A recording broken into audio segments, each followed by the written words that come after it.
আরে দাদাবাবু কি সালমান খান নাকি? মাথায় চুল নেই, হাতে গুলি নেই। নমস্কার, বেঙ্গলি ফিল্ম রিভিউজ চ্যানেলের তরফ থেকে আপনাদের সকলকে সুস্বাগতম।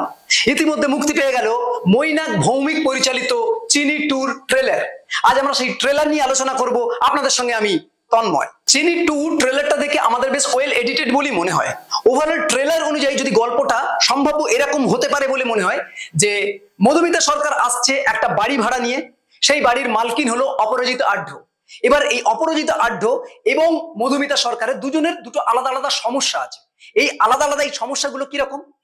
প্রথমে যদি অপরাজিতা আঢ্যের যে সমস্যাটা সেই দিকে আমরা যদি ফোকাস করি, সেটা এরকম, তার হাজবেন্ডের ভূমিকা সম্ভবত আমরা এখানে দেখতে পাবো অনির্বাণ চক্রবর্তীকে। সে কোনো কারণে তার বউয়ের প্রতি কিন্তু আর সেই রকম আকর্ষণ অনুভব করে না। এটা হলো তার দিক দিয়ে একটা সমস্যা, অর্থাৎ অপরাজিতা আঢ্যের দিক দিয়ে একটা সমস্যা। এদিকে মধুমিতা সরকার যে নতুন প্রেমে পড়ে, কিন্তু প্রেমটা কিভাবে হ্যান্ডেল করতে হবে সেই ব্যাপারটা সে ঠিকঠাক করে জানে না। এবার দেখা যাচ্ছে এই এক একজনের যে নেগেটিভ পয়েন্টগুলো আর একজন হেল্প করছে তাকে সেখান থেকে ওভারকাম করতে। কিরকম না, একটা দৃশ্যে আমরা দেখতে পাচ্ছি যে জিমে গিয়েছে অপরাজিতা আঢ্য এবং ওয়াকারে হাঁটছে, কিন্তু হাঁটতে পারছে না, পড়ে যাচ্ছে, এরকম একটা দৃশ্য। অন্যদিকে আরেকটা দৃশ্যে আমরা দেখছি যে অপরাজিতা আঢ্য বলছে যে প্রেমটা কি করে হ্যান্ডেল করতে হয় তুমি ঠিক জানো না, এক্ষেত্রে তোমার লাভ গুরু হব আমি।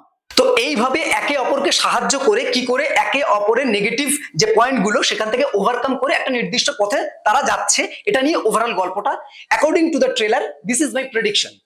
এছাড়া এই ছবিটার মধ্যে বেশ কিছু জায়গায় ইমোশনাল দৃশ্যও আছে, কারণ একটা জায়গায় আমরা দেখতে পাচ্ছি যে মধুমিতা দাঁড়িয়ে রয়েছে এবং উপর থেকে একটা ভয়েস ওভার আসছে, মানে ওটা ওর মনের কথা, সলিলগি আর কি। সেটা এরকম ভাবে আসছে যে প্রেমিকের উপর সম্পূর্ণ ডিপেন্ড করা উচিত না, কারণ কোনো না কোনো সময় প্রেমিক সুবিধা বুঝে তাকে লাথিও মারতে পারে। তো এর মধ্যে দিয়ে এই যে ইমোশনস, যে মেসেজটা বেরিয়ে আসে, সেটা কিন্তু আমাদের কোনোভাবে টাচ করছে। আশা করি এইরকম কিছু ইমোশন ফেজও কিন্তু আমরা এই ছবিটিতে দেখতে পাবো। এছাড়া প্রত্যেকের যে অভিনয়ের মধ্যে যে সুন্দর একটা সাটল কমেডি আছে, সেটাও কিন্তু উঠে আসছে প্রত্যেকের অভিনয়ের মধ্যে দিয়ে। ওভারঅল যে সিনেমাটা আশা করছি খুবই ভালো হবে এবং আমাদেরকে বেশ বিনোদন করতে পারবে।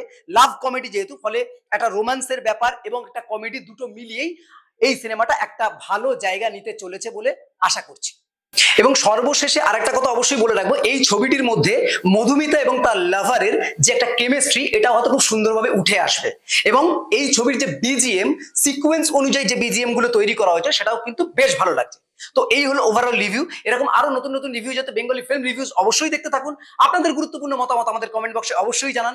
বেঙ্গলি ফিল্ম রিভিউজ সোশ্যাল মিডিয়াতে সব জায়গায় অ্যাভেলেবেল আছে, সেখানে আপনারা আমাদের ফলো করতে পারেন। বাংলা সিনেমাকে এগিয়ে রাখুন, বাংলা সিনেমার পাশে থাকুন। Thanks for watching.